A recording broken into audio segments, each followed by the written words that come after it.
All right, so here's my very first recording of the New Class Rising podcast. Here we go.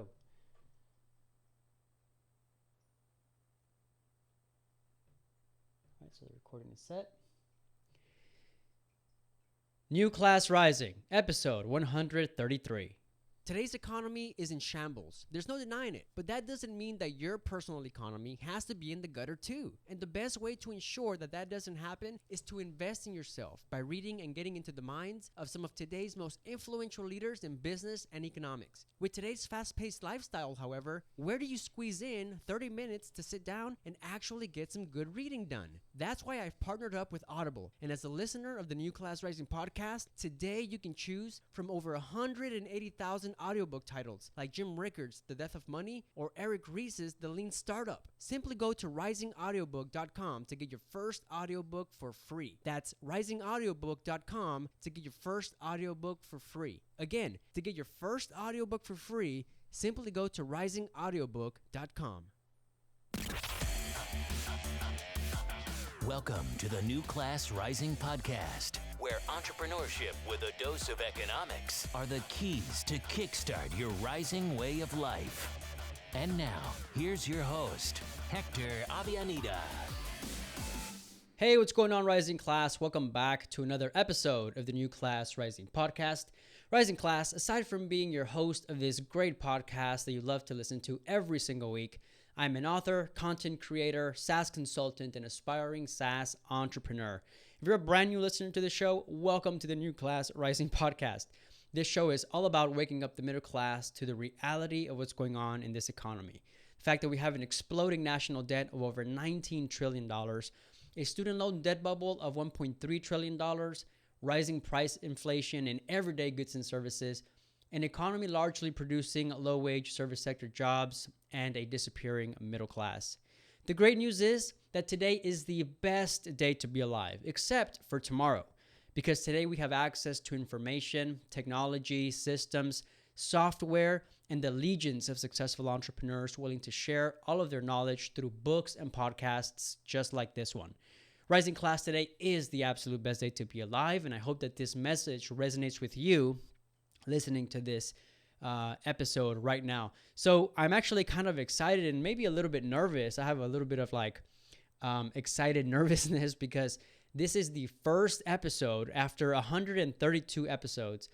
Episode 133 is the first episode that I am also recording video, not just audio, but video. And I'm recording the video through my iMac, camera. So I couldn't even think of the word. But I'm recording video through my camera on my iMac, and I'm hoping to start incorporating some of these videos into YouTube to grow the presence of this podcast, right? Because people love to consume content in different ways, right? Some people like to read it, some people like to listen to it, and some people also like to see who's behind the podcast, who's behind the mic, and video is something that I used to do quite a bit in the past. And then, I don't know, I just, I guess over time, I just decided that video wasn't my thing, or not necessarily that it wasn't my thing, but that I wasn't going to focus on it. And I stopped doing a lot of videos. So I'm hoping to start incorporating video into all of the episodes that I do here on the show. If they're going to be, solo shows. It took me a little bit of time to figure out how to, configure all of my setup here to do the video, because I have my iMac that has my iPad connected to my iMac, and I use a screen sharing software called ScreenFlow to record the video on my iMac. But in essence, what I'm doing is I'm not necessarily recording. I'm not doing it because I'm trying to share my video, my desktop on my iMac, but because I want the iMac to record the video and the audio that's coming out of my microphone. I found that the traditional iMovie application that's a part of the iMac just wasn't working for me. So anyway, maybe I'm missing something with iMovie. Maybe if you know more about video creation, maybe you can send me an email and let me know. But yeah, so I'm using ScreenFlow to record the video. And what I'm hoping to do is I'm hoping to just extract the video of myself as I'm, shooting the podcast. But it also gives you, a pretty neat idea of, what I do or what I look like, or, what I'm doing when I'm in the studio, which is my home office, producing this podcast. And the lighting is a little weird. It's a little funny. Maybe if these videos become popular enough in the future, what I do is I invest in some more lighting or some different lighting. Right now, what I do is I have my iPhone 6 Plus S, and what I do basically is I have the light. The camera, basically the flash on the camera, just turned on right now, and I have it sitting underneath my iMac, kind of facing me, to add additional light to my face so that I don't look so dark on video. But anyway, 5 minutes in already and haven't even gotten to the show. So welcome everyone, welcome to the show. Welcome to the New Class Rising podcast. Listen, today I want to talk about the moral hazard of the welfare state. We talked a little bit about, or actually not a little bit, we talked quite a bit on episode 132 about the welfare state, right? And specifically, the effects of the welfare state on the poor, right? The title of episode 132 is "The Poor Are Poor Because They Don't Work." And if that title seems a little bit too much for you, definitely go back and listen to that episode, because I basically give you my case for why I believe that the poor are poor because they don't work. There's a lot of statistics, there's a lot of research and study that was done behind that episode. In fact, I'm reading a book, as I've shared in that episode and previous episodes as well. I'm still reading this book. I'm almost done with it, by the way. It's titled "Equal Isn't Fair" by Yaron Brook and Don Watkins. Don Watkins is a fellow at the Ayn Rand Institute, and I actually had Don here on the show back in episode 78, where he was talking to us about the debt draft, a term he's coined, where it kind of, it's similar to the military draft, in which young men were basically told that, hey, you have life plans, you want to go to college, you want to start a family. Well, too bad, society needs you, and you need to go fight a war for your country, right?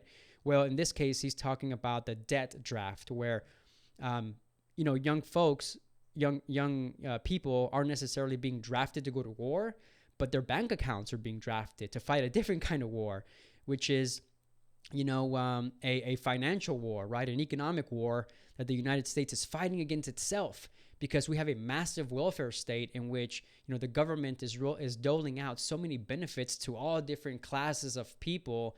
And what's resulted is, a massive expansion of what is the welfare state, and massive dependence.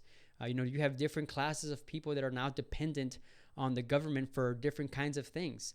And there was a statistic at one point that I was reading that 3 in every 5 Americans are dependent on the federal government for some kind of assistance, right? So that has really, what that says is that there's 2 productive Americans for every 5 that are in the marketplace. And those are dangerous numbers, because we're getting to a point where, this is unsustainable, right? Now, that number doesn't necessarily give us a lot of insight into the benefits that are being doled out, right? Because if it turns out that those 2 Americans are just so incredibly productive, that they're providing so much in return into the economy, and that the 3 who are dependent on the government really aren't taking that much, then that could be sustainable, right? And so, like I said, those numbers really don't give us a lot of insight into the actual economics, the actual numbers behind the dependence.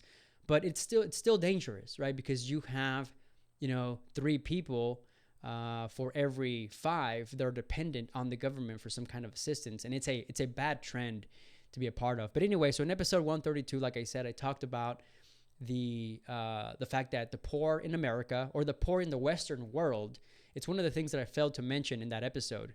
The poor in the Western world are poor because they don't work. And the statistics prove it, right? If you go back and you listen to that episode, it'll tell you why that's true. Another thing that I want to point out about that episode is that I failed to mention that, I believe in charity. Now, I do believe that there should be no welfare of any kind, whether for individuals or corporations. And that might sound kind of harsh, right? Because people's natural instinct is, when you want to abolish the welfare state is, oh, well, you don't like the poor, or you don't care about the poor, or you don't care about the needy. And that's not the case at all. It's because I care about the needy. It's because I care about the poor.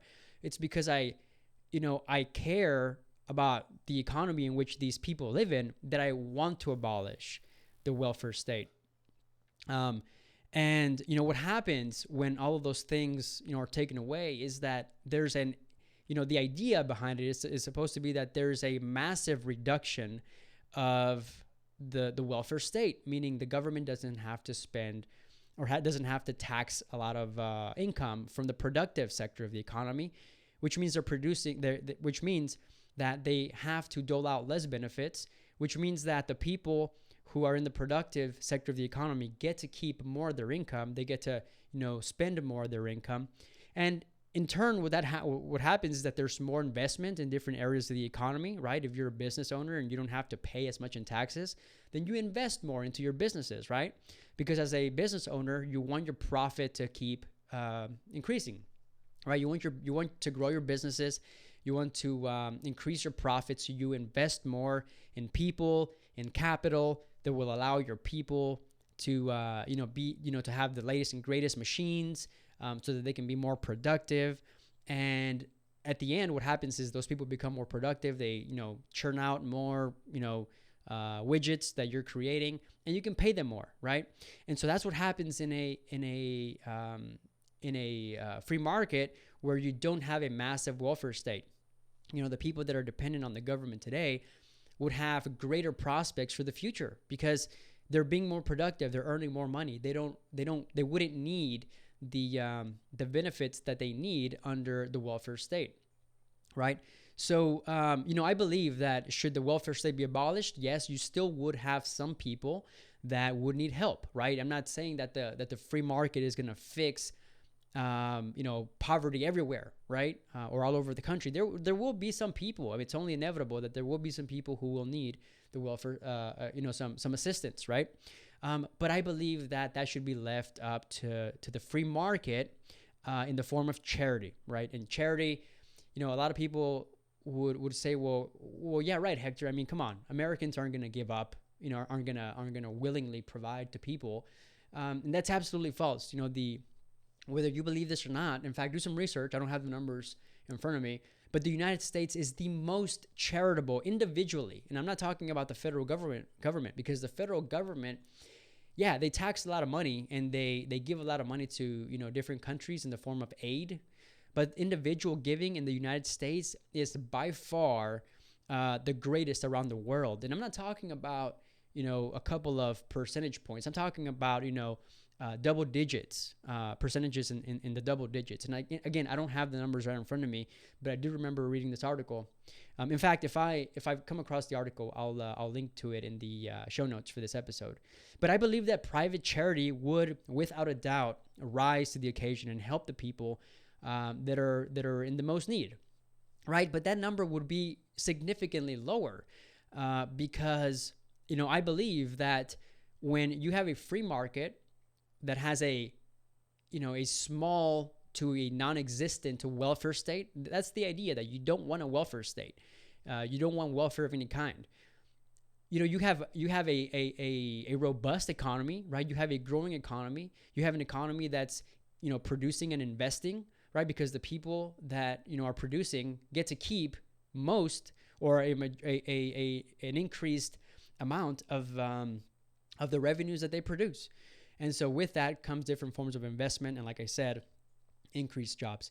So again, I just wanted to make that point clear because in the last episode, I went back to listen and it sounded to me, if you were brand new to the show, and if you were listening to that episode, it could have come out the wrong way, right? It could have come out like I was saying, or it could have been interpreted as me saying that, I didn't care about the poor and that it's not fair that I'm being taxed just because somebody else has a need. Well, although I do believe that, well, I'm not going to get into that because I need to get into today's episode. Okay. All right, rising class. So hopefully we got that settled, and hopefully, you understand what I was trying to say in that last episode. So again, today I want to talk about the moral hazard of the welfare state. Right now, in the last episode, we talked about what the welfare state was. We talked about the dangers of the welfare state, right? And so in case you missed it, in the last episode, like I said, we talked about what the welfare state was, right? Well, the welfare state can be described as a governmental system in which the government undertakes to protect the health and well-being of its citizens, especially those in financial and social need, by means of grants, pensions, and other benefits. And we talked about what that was in the last episode. So go back and listen to episode 132 if you want to hear me dive a little bit deeper into that, right? But now I want to talk about this moral hazard that comes with the welfare state. And so, again, if you're unfamiliar with the term itself actually has been used in economics, since I believe like the 1940s or 1950s. But if you're not familiar with the term moral hazard means, the general term anyway, means that the moral hazard is the lack of incentive to guard against risk where one is protected from its consequences, right? So basically, you are acting in a form or in a manner that you otherwise wouldn't act had it been not for the protection that you're receiving of some kind, right? So in this case, the protection that we're talking about is the welfare state, right? In economic terms, what moral hazard means is that it's the perverse incentive in human action that influences one person, we'll call that person A, to use more resources than he or she otherwise would have, because they know or think they know that person B will provide the resources for them.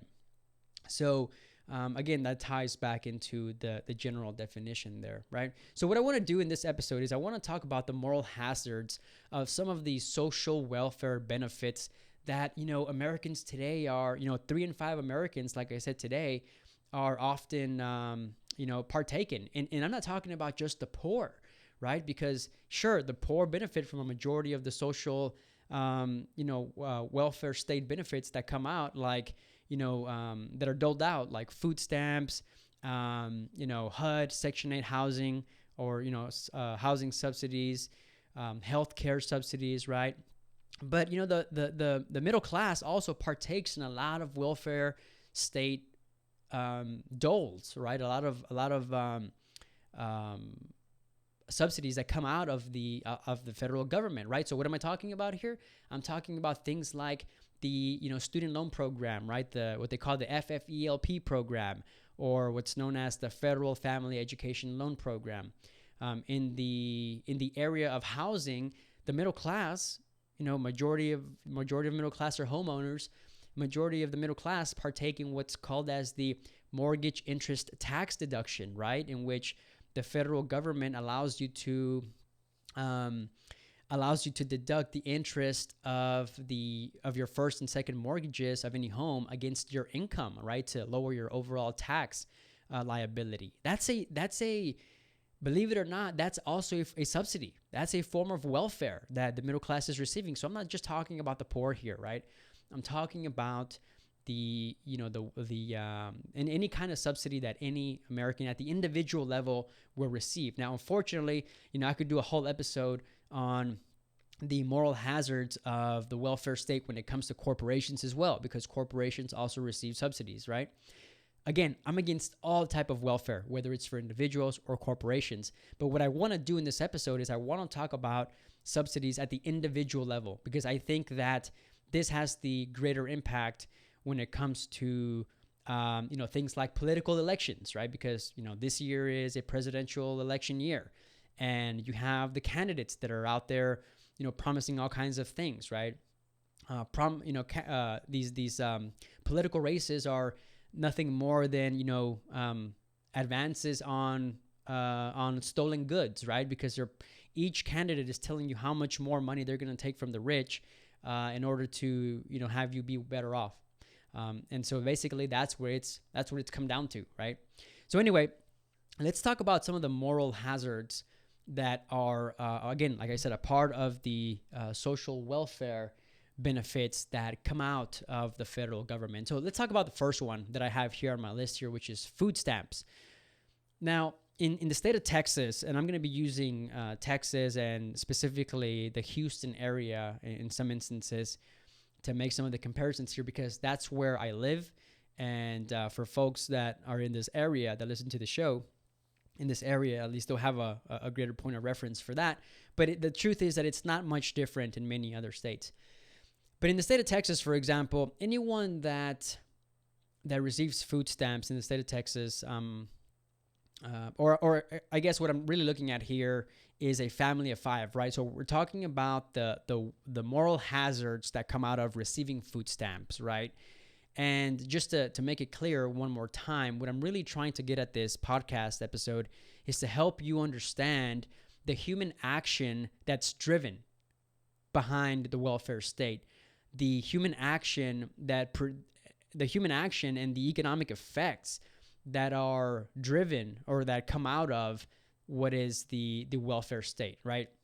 So again, when it comes to food stamps, what I did is I did some research and I went out to look at, how much in subsidies does a family of 5 get, right? So in other words, how much money does a family of 5 get to buy food stamps? And so in Texas, for example, a family of 5 can get a maximum of $771 in food stamps to buy food for its family, right? So I'm talking about, 2 parents and 3 children.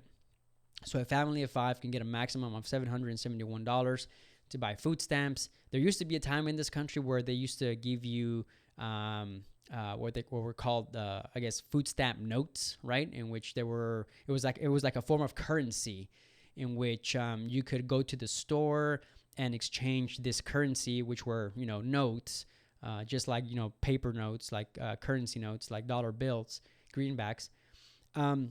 And you could exchange those in any grocery store for, food, eggs, milk, meat, I guess, in some instances, cheese, whatever, right?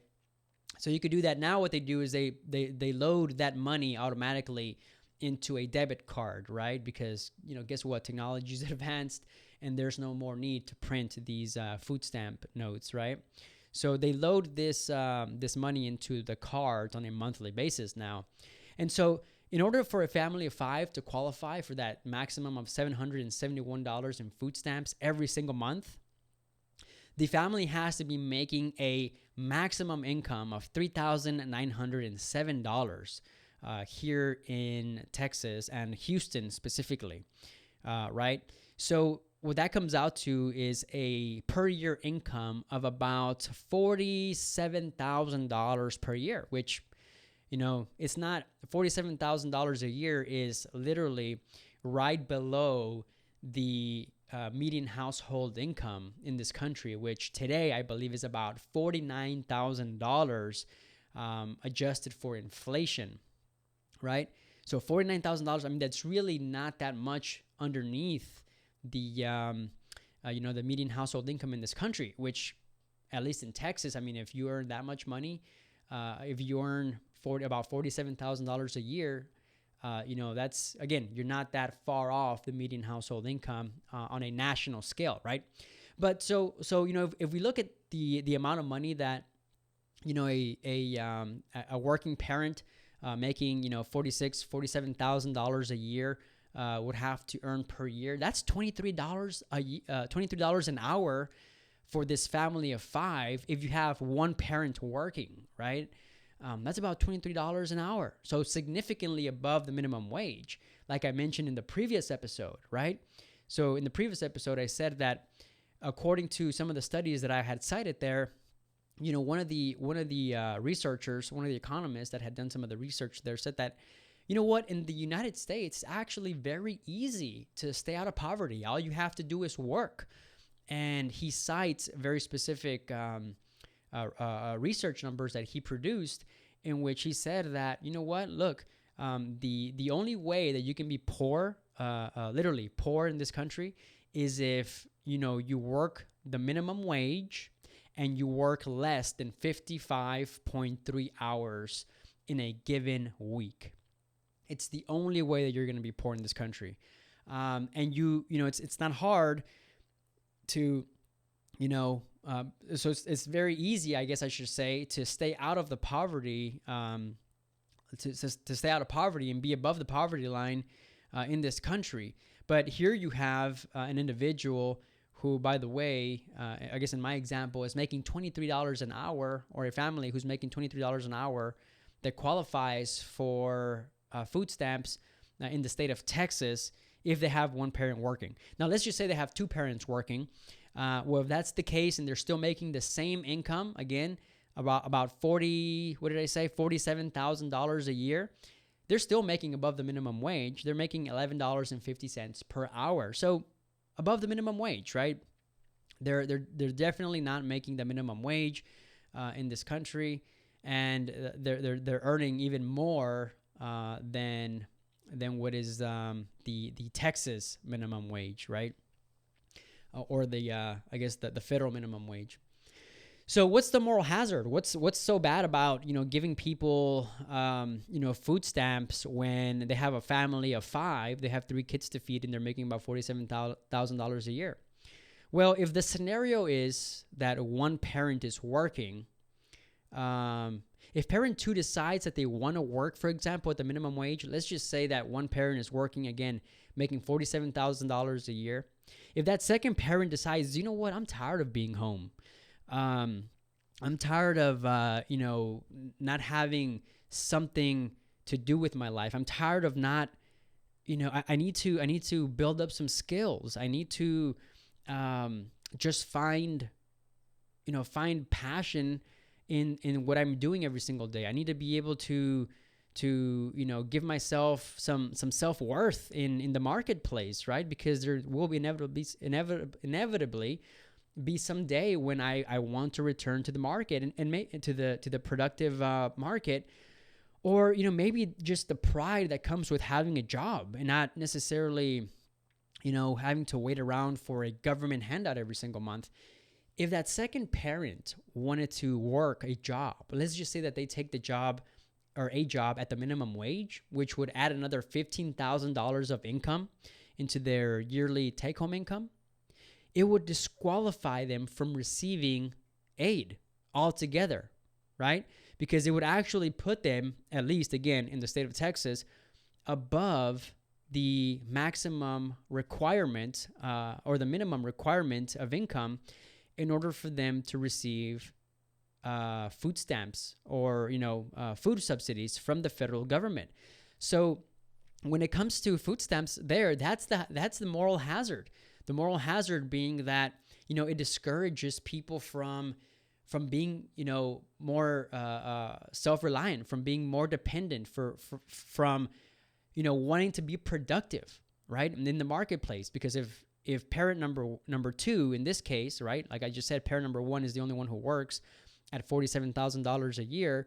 If parent number 2 was to decide that, hey, you know what, I want to go out and get a minimum wage job working at McDonald's, that's going to add $15,000 to my family for, you know, whatever, that aid is taken away, right? Those food stamps are taken away. So then the incentive becomes, well, I'm just going to sit back and I'm not going to work because, you know, it's just not, you know, it's not worth it for me, right? And I know some of you are thinking, well, come on, Hector, you know, $15,000 a year in extra income, you know, that's a significant amount of money that, you know, that second parent could add to the household income. That's definitely not going to stop them from moving forward and taking that job, right? And, you know, sure, they'll lose the $771 a month in food stamps, but they're going to be adding more money at the end of the night to their quote, you know, to their household income, right? Well, not so fast, right? Not, you know, don't think that may be the case right away, because so I did some research and I went back and looked at the income tax bracket for, I guess in this case, it's kind of hard to really look at how much they would be taxed if they were combining their income.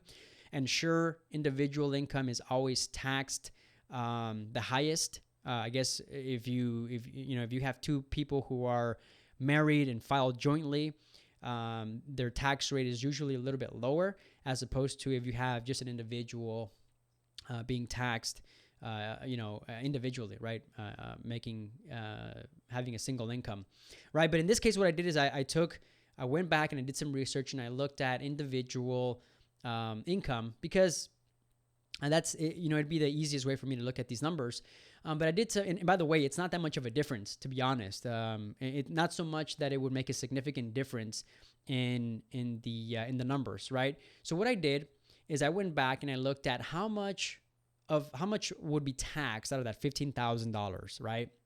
And so when I looked at the 2016 tax brackets, what I found out is that anyone making from zero to about, I believe it was about $19,000 a year was taxed at about 10%, right? So right off the bat, if this second parent, going back to this example, if the second parent was to go back to work and, right off the top, they can take the $15,000 and be taxed at a rate of 10%, which would take about $1,500 away from the yearly income that they would receive. What those benefits turn out to be is, let's see here, it turns out to be a real benefit of about $13,500, right? Now, how much money, so in order to really understand what would be the real wage that person would be earning outside of the subsidy that they were getting, what I have to do, or what I did in this case, is I looked at how much in subsidies were they getting from the federal government. And in this case, we said that we're getting $771 in food stamps, right, per month. So what I did is I multiplied that times 12 to get the yearly full benefit amount. And that came out to $9,252, right? And when you subtract, $9,252 from, which is their yearly subsidy in food stamps, from the $13,500 that they would have after taxes and in having worked a real job, the real wage that person would be earning would be $4,250, right? $4,250 if that second parent decides to get up and go get another job, a minimum wage job in this case, right? But that's not where it ends, Rising Class, right? Because you have to take into consideration that this person now has to wake up early every single day. They have to pay for transportation, whether they have to buy a second car, or maybe they have to, get an Uber to go to work every day, or maybe they have to take public transportation every day. If they have their own car, they obviously have to put money into their car, right, for maintenance and upkeep, tires, depreciation on the vehicle. I mean, those things happen, right? You have to take into consideration gasoline, and not only that, but the time. What about the time that a person spends, stuck in traffic every single day? That at the end of the day, there's a very real and tangible value that comes out of that. Because, if I have the option of staying at home every day and maybe watching TV, maybe getting some workouts in while I'm at home, versus and trying to at least maintain some kind of health instead of being in the car or being in an office all day, there's real tangible value to that we as human beings attribute to not having to do that, right? To not having to be stressed out or stuck in traffic. So you have to take into consideration the fact that they have to pay for transportation. They have to pay for childcare, right? If their kids are not old enough that they can go to school every single day, then they have to pay for childcare. And sure, they're not going to be putting them in the best daycare center, in their local area. Perhaps maybe they have a neighbor take care of their kid. Maybe they have a family member take care of their kid. But they have to pay. They have to pay for that, perhaps, right? And so there's other expenses. And so at the end of the day, what happens is that $4,250 in the real wage turns out to be not so much money. And the result is that person might not go on to take that second job, because at the end of the day, it's not worth it, right? So the result is, rising class, the moral hazard behind all of this, and this is the real moral hazard that I'm talking about, behind, the fact that we, in this case, provide food stamps to people, right? It's that we encourage people to be less productive. We encourage people to not go out and find another job, which, it at the end of the day, what happens is that the general economy becomes less productive as well. Because not only are these people not being productive, not only are they not going out and working a job and producing something for the marketplace, but they're siphoning resources from the productive sector of the economy, because you and I have to work in order to fund the welfare state, right? Because, unlike a lot of people think, the federal government has no benefits to bestow upon anybody. The benefits that the government, bestows or doles out to people come from you and I. They come from the people that are productive in the marketplace every single day. And so again, we kill the incentive that these people have in order to go out and find a job, in order to become more self-independent, self-reliant, and to have pride in having a job and being productive members of society and of the economy, right? So that's one of the moral hazards, just one of the moral hazards that comes out of this. We can definitely go on and talk, at length about others.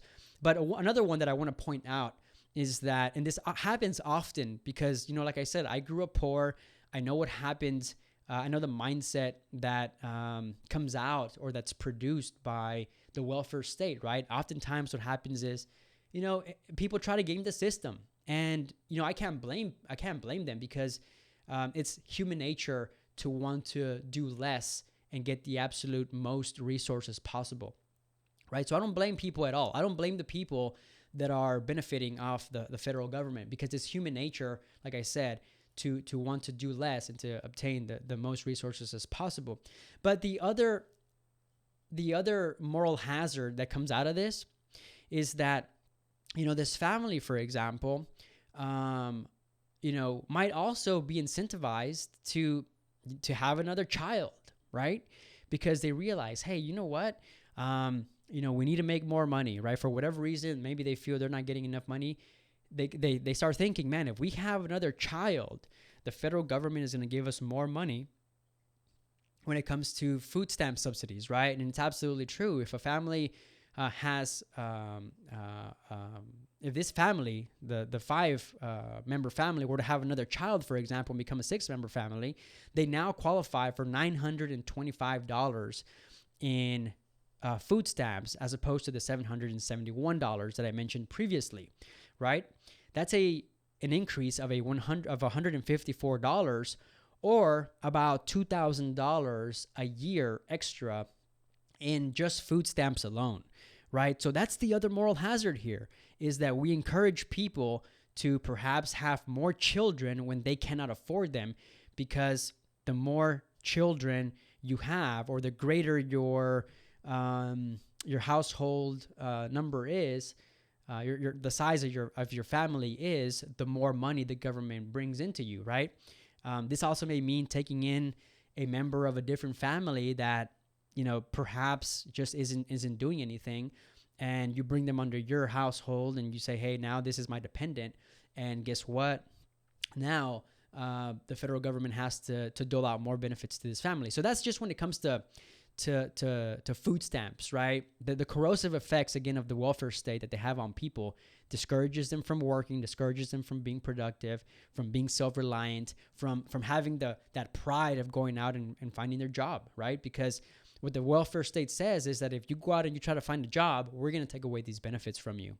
And again, what I believe is the greatest moral hazard of them all, is this reliance on government, this reliance on the state for your own subsistence, right? And really, what is an increasing welfare state. That's what I believe is the biggest moral hazard of all of this. And to some degree, I find this kind of insidious, right? In which the federal government, what it does is that it it basically it hangs benefits and subsidies, money. Basically, what it is it dangles money in front of your face, and it tells you can have it only if you become more dependent on me, right? And that's what's really insidious about this entire system, is that these politicians, these bureaucrats have to first line their pockets. They're not doing this for free. They have to tax me, they have to tax you more money than they actually dole out in benefits, because they have to line their pockets first. They have to get paid first, right? So anyway, that's just when it comes to food stamps, right? I need to pick up the pace here because I'm about 40 minutes in, and I have several more examples that I have to talk about here when it comes to subsidies and the welfare state. So the second one that I want to talk about is the second subsidy that I want to talk about is the housing subsidy, right? And there's actually two kinds of subsidies that I want to talk about. One that's more attributed to the poor, and the other one that's more attributed to the middle class, right? So the first one is HUD, the Housing for Urban Development, or what's known as Section 8 housing. And this is public housing. It's a public housing government program that provides rental housing to low-income households, where renters pay as low as 10% of their monthly take-home income and as high as 30% of their monthly take-home income, minus any deductions they might have for dependents. And so there's something called the TTP, the total tenant payment, like I said, and that can range between 10% and 30% of take-home monthly income.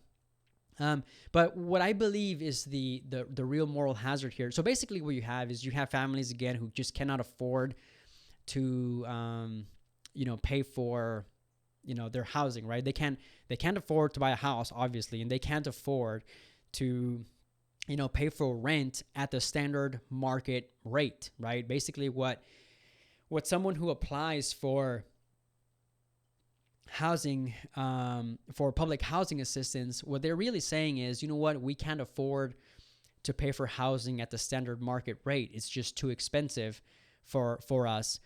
And we can talk to length about why that might be the case today.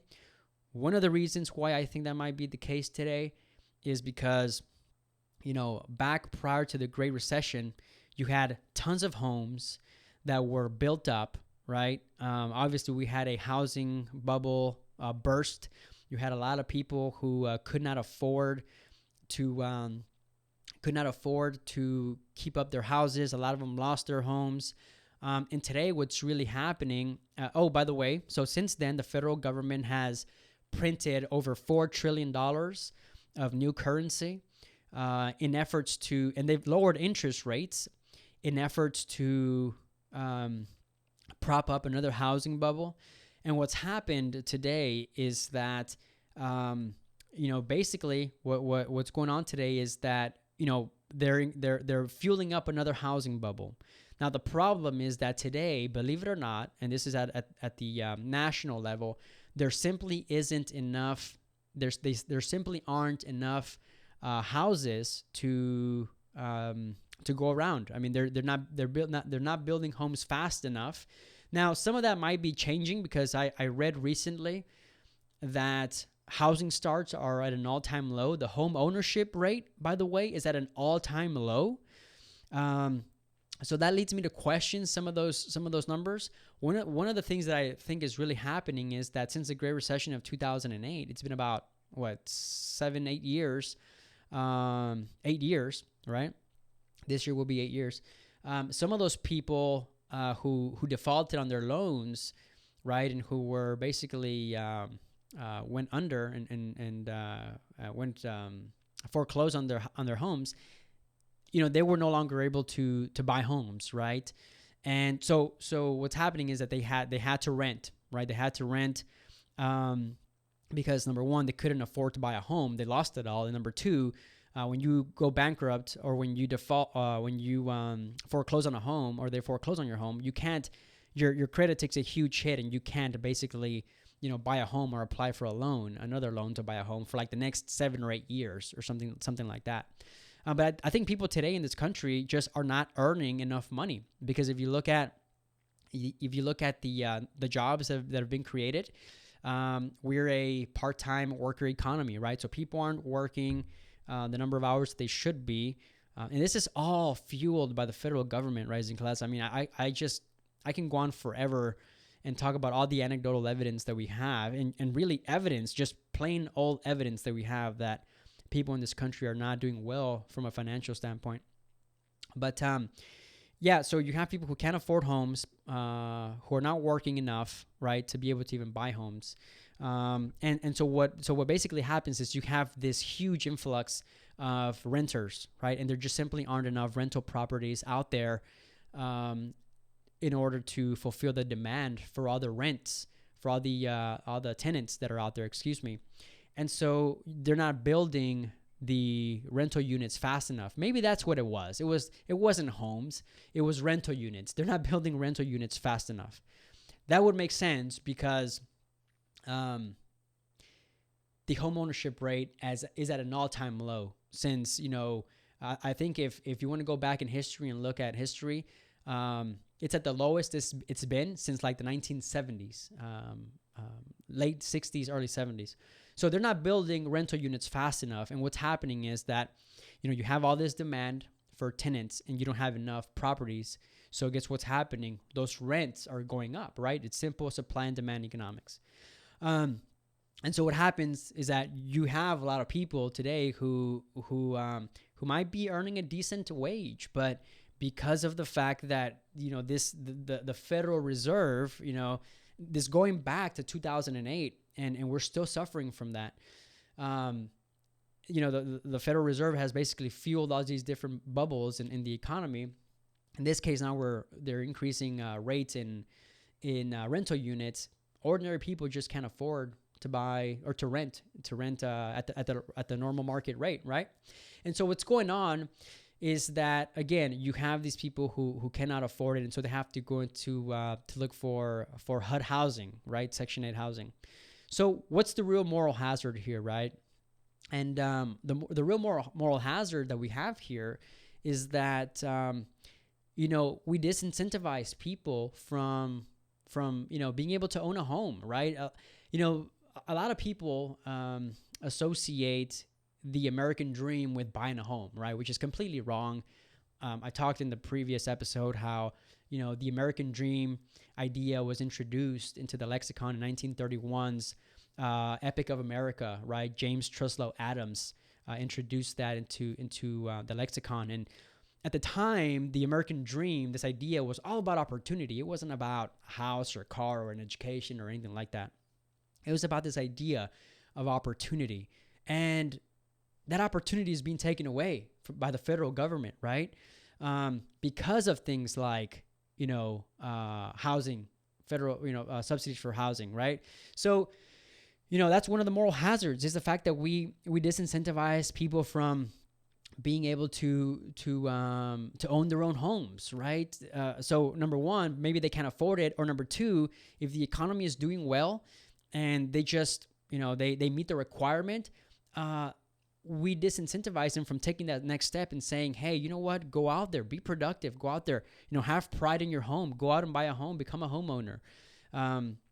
And that's really what happens, right? Because there is, at least in Texas anyway, there is no time requirement or time limit that someone gets whenever they're a part of Section 8. They can be on it as long as they want to, as long as they qualify from an income perspective, and as long as they meet the lease requirements, which in many cases are just, hey, make sure that the place is clean, make sure that, you're not being a nuisance to your other neighbors, make sure that, you're not doing any illegal activity like selling drugs or, running, some kind of nefarious activity in your, from your apartment or anything like that. So as long as you're doing those things, you qualify for the benefits. But, how are they checking? I don't know, because, I've driven through Section 8 housing before, and trust me, they're not the safest places to be around.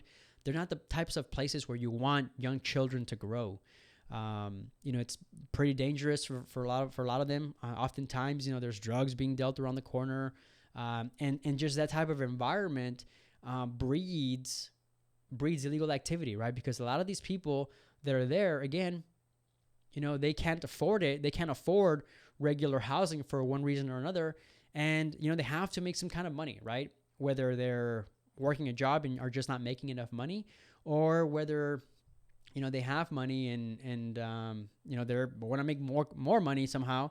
It breeds that type of, it breeds the illegal activity, right? Like the selling of the drugs, the, prostitution, or just the different types of illegal activities that happen, right? In that type of environment. So like I said, and then the last episode, and then the last moral hazard that we have here, that again, is a part of the welfare state, is the fact that we increase their dependence on government and on the productive capacity, and reduce their incentive of going out there and becoming productive members of society, right? So what's happening, again, like I said here in this example as well, is that these people are being more dependent on government, and they're siphoning more resources from the productive sector of the economy, because we have to pay, as taxpayers, we have to pay for those benefits. So that's the first housing incentive. The second one is the mortgage interest tax deduction. That's attributed more to the middle class. And this subsidy is for homeowners so that they can deduct interest off of the earned income of, okay, let me go back here.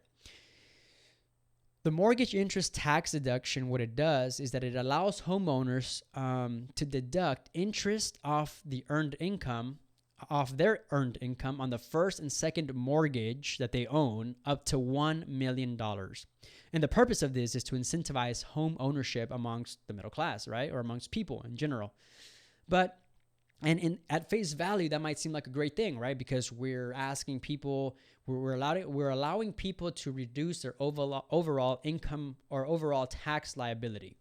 We're allowing people at the end of the day to keep more of their money, right? That's what that basically means, right? Lowering their taxes by allowing them to deduct the interest that they pay on their home mortgage loan off their income, right? So if somebody, let's say, for example, is making, I'm just going to throw out easy numbers here for you, right? So just so that you can understand.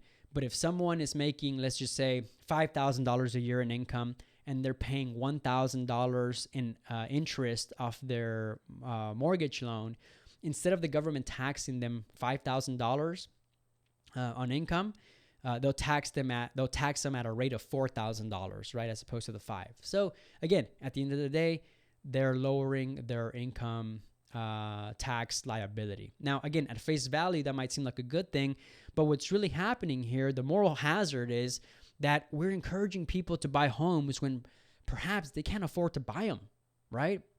Maybe they can't afford to buy homes, and they're counting on the fact that there's going to be an interest tax deduction, and maybe they're saying, hey, well, you know what, at the end of the year, our income tax liability is going to be a little bit lower. And so that means that the government's going to give us an extra bit of money on our tax refund, right? And we're going to have a little bit of extra money to do X, Y, and Z, right? And we'll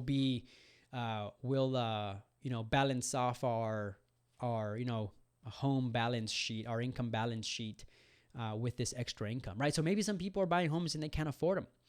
Now, the other thing is that it creates artificial demand, right? So aside from interest rates being really low, which is a moral hazard because we're incentivizing people to buy homes when, they shouldn't be buying homes perhaps, right? We're also fueling artificial demand so not just with zero interest rates, but with the mortgage interest tax deduction, we're also creating artificial demand, which is basically when that happens is that you have people buy homes again who would otherwise not buy the homes absent the 0% interest rates or the close to 0% interest rates, and absent the mortgage interest tax deduction.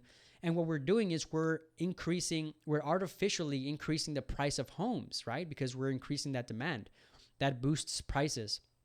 And then lastly, what we do here is that when homes become more expensive, we have to think about the hidden victims, right? We have to think about the people who perhaps were ready, who were doing the right thing, who are saving money, who are, have little debt, and who are doing the right thing, who are saving to put 0% or are saving to put 20% down on their home.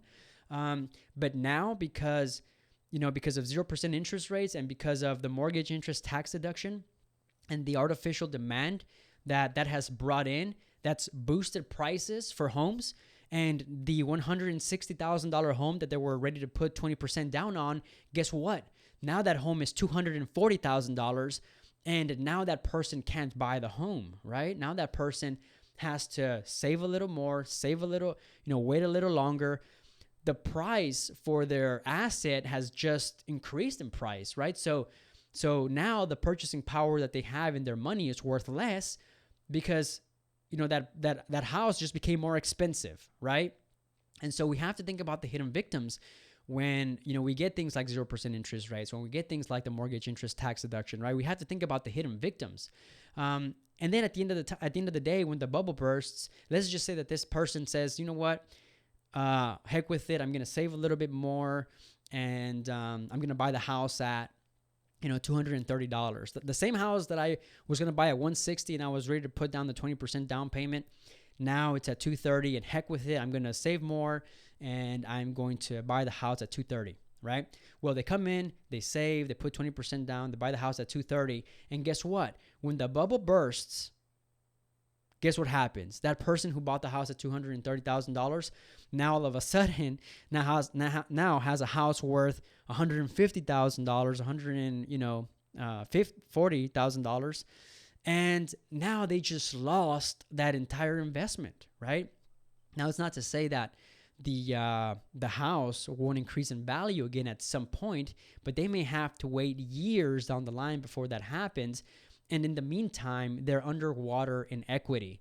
And so if that person, for example, would want to get rid of, that house, it would be, or want to sell that house at some point, it would be very, very hard for them to do so at a nice profit, right? So that's the incentive, that's the moral hazard that we have to think about when we talk about, in this case, things like the mortgage interest tax deduction, which again is not, it's not geared towards the poor. This one is geared towards the middle class. This is a subsidy. This is a form of welfare, right? I'm against all forms of welfare for the middle class, for the poor, for corporations, for everybody across the line. Because until that happens, we really cannot have a functioning free market, right?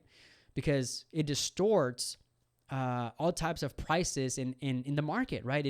It's what economists call misallocation of resources, where you have artificial demand in some areas due to federal government subsidies and and capital that perhaps was better suited to go somewhere else, goes to the places where the artificial demand is being driven because the federal government is basically employing policies that are allowing for that to happen. It's distorting the market, right?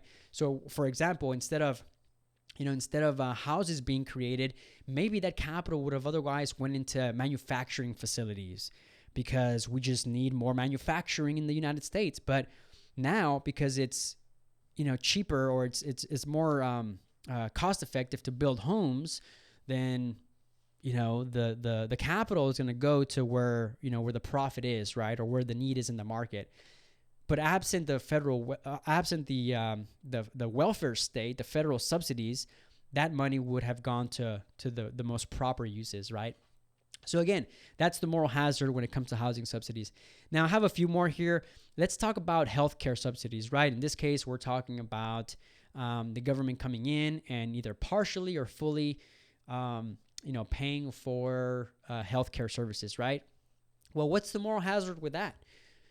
Well, what about people, not taking a proactive approach towards their health? What about people, eating food that's knowingly bad for them, right? I want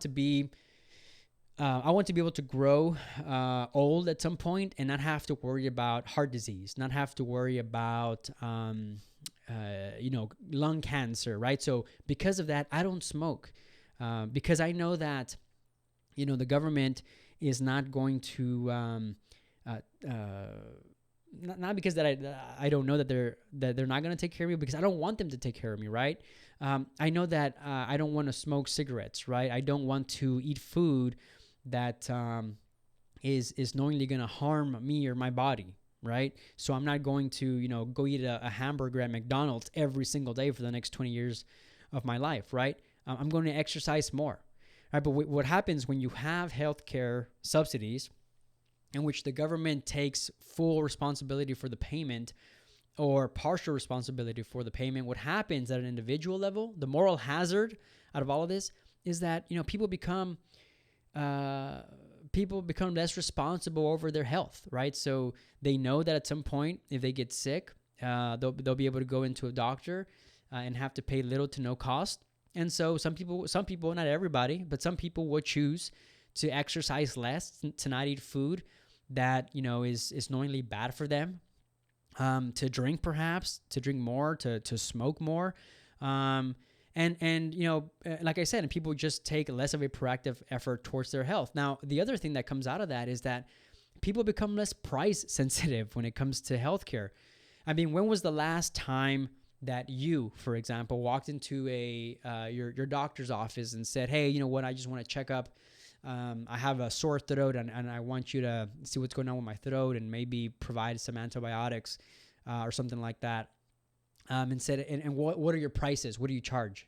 Right? Nobody does that anymore. Why? Because the insurance handles everything, right? From things like I have a sore throat to I have allergies or nasal congestion, right? People go into the doctor for the smallest things.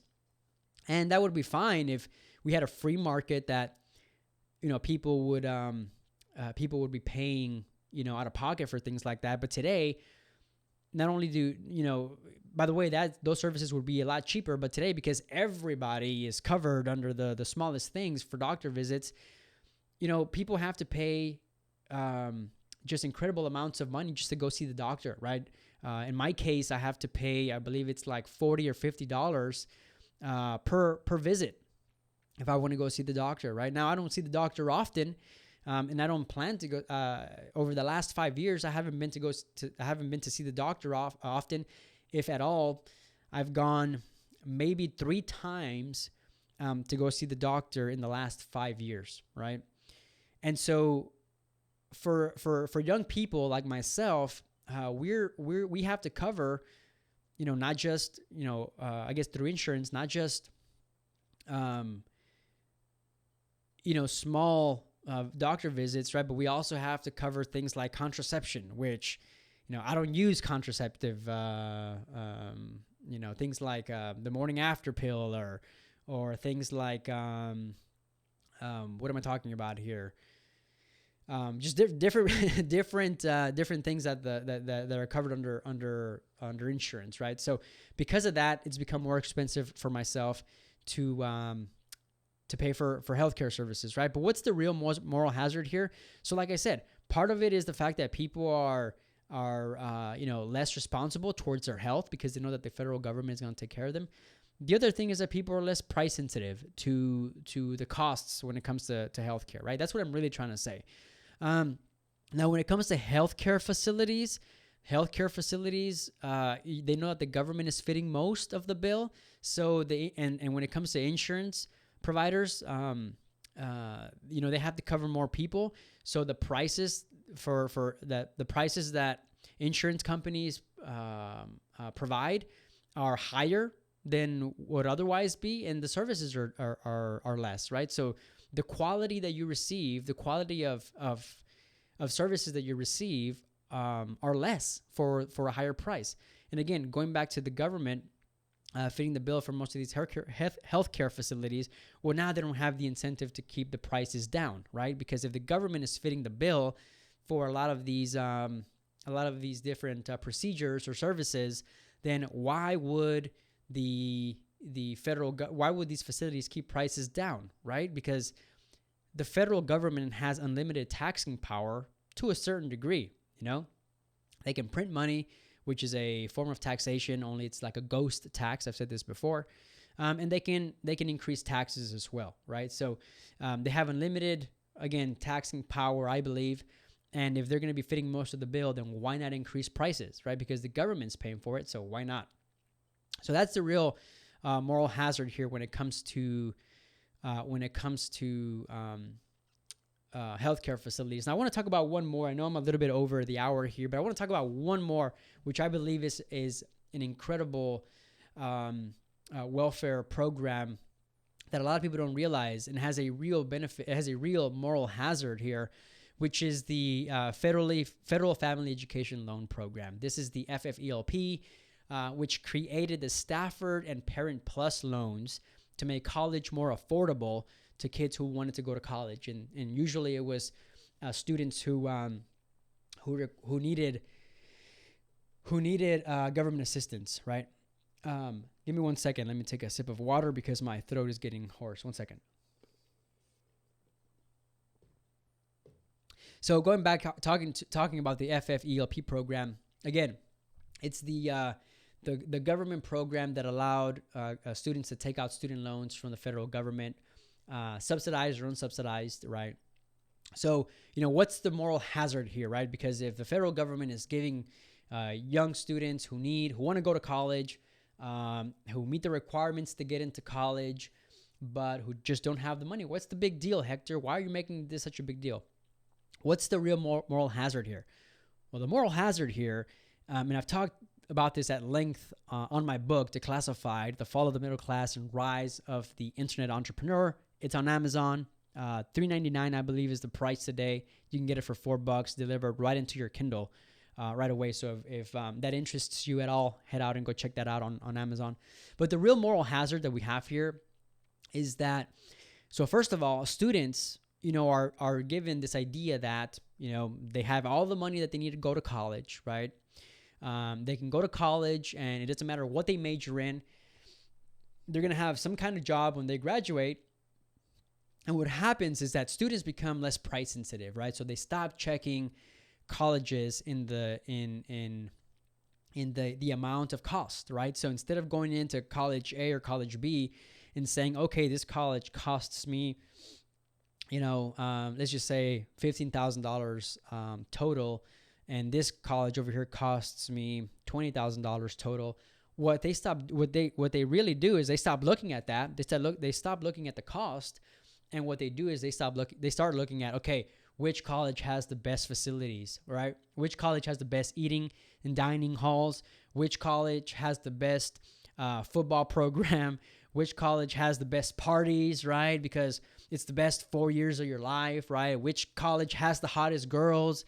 Or if you're a girl, which college has the hottest guys, right? I mean, these are real things that kids look at these days.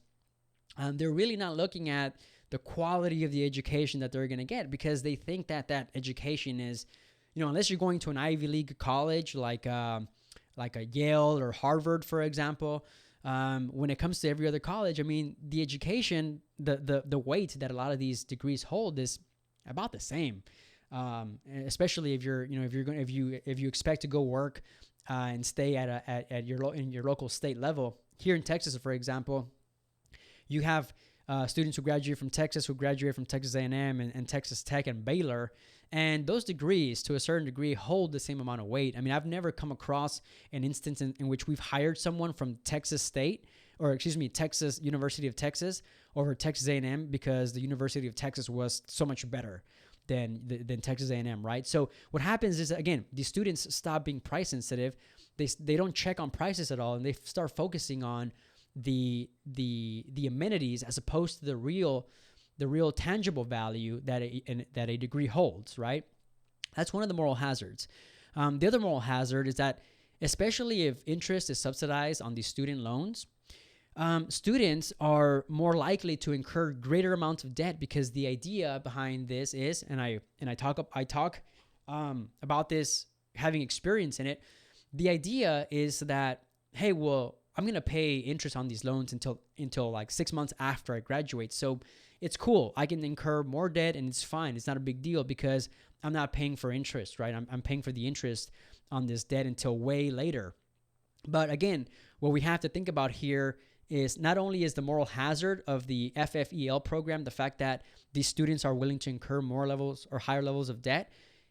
The other moral hazard that's a part of this same one is the fact that, some taxpayer somewhere is having to pay for the interest on this debt that's being incurred.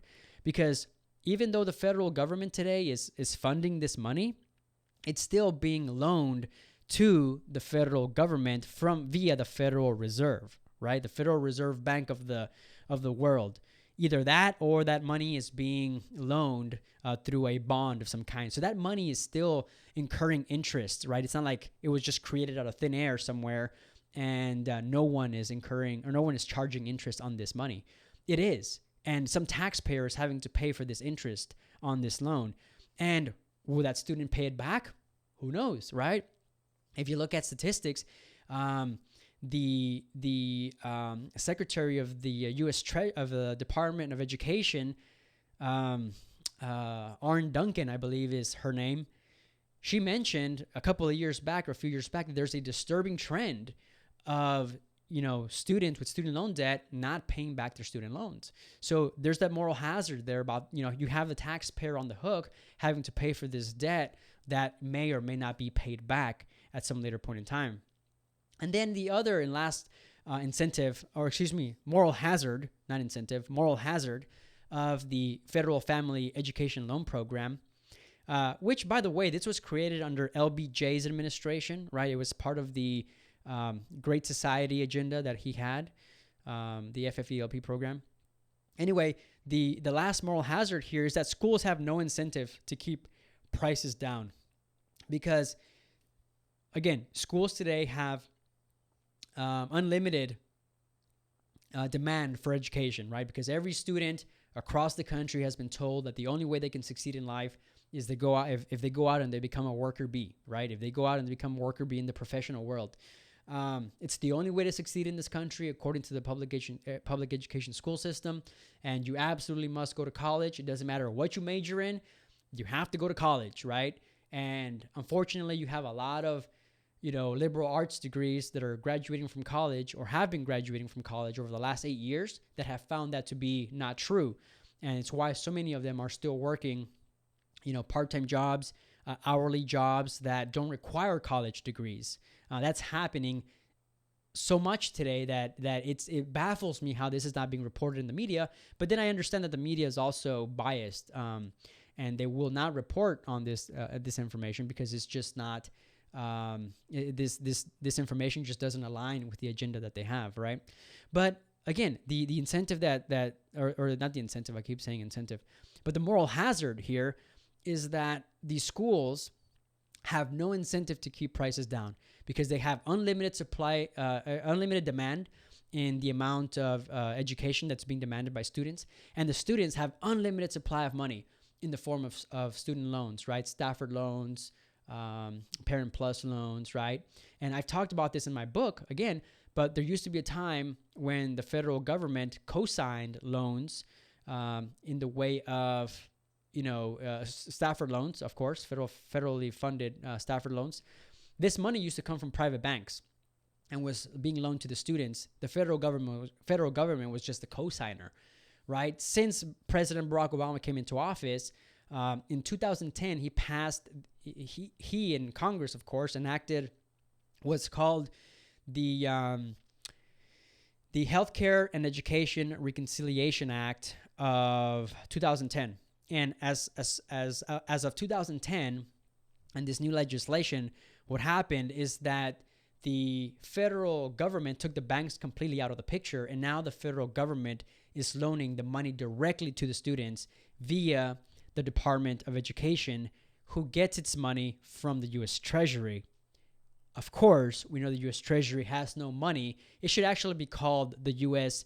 debt because there is no treasure, right? The Treasury has no treasure.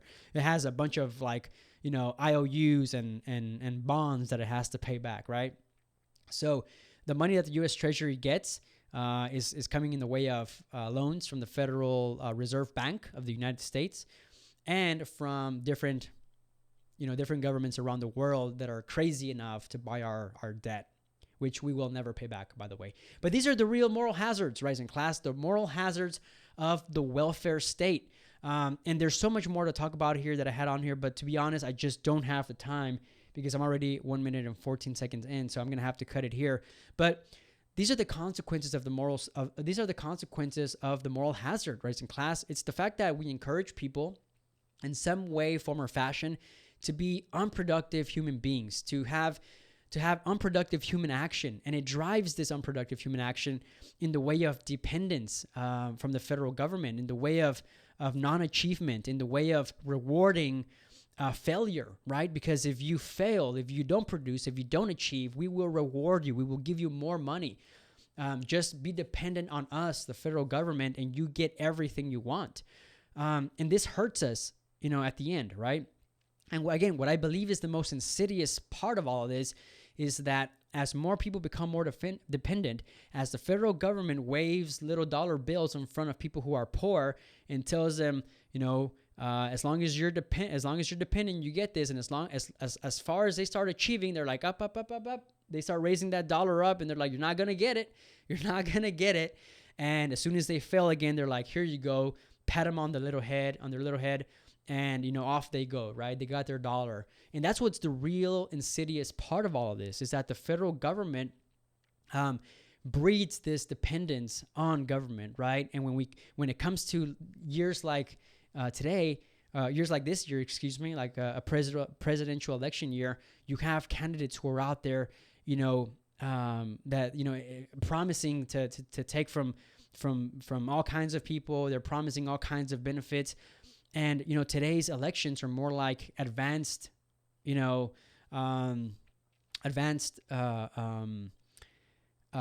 contests on stolen goods, right? Because each candidate is telling you how much more they're going to take from the rich, or how much more money or how many more benefits they're going to give you. So the moral hazard in all this, again, it produces unproductive human actions. And then lastly is that it misallocates resources in the market, right? So taxes are siphoned from the productive areas of the economy where we may have been building factories and building facilities and building, things. Factories are going to be producing things that will make our society better, that will increase our standard of living.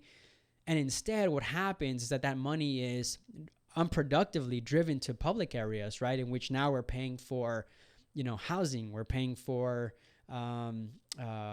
food, we're paying for student loan debt, we're paying for, healthcare benefits, right? Where all of those different things have their own moral hazards. But, those are the real dangers of what is the welfare state.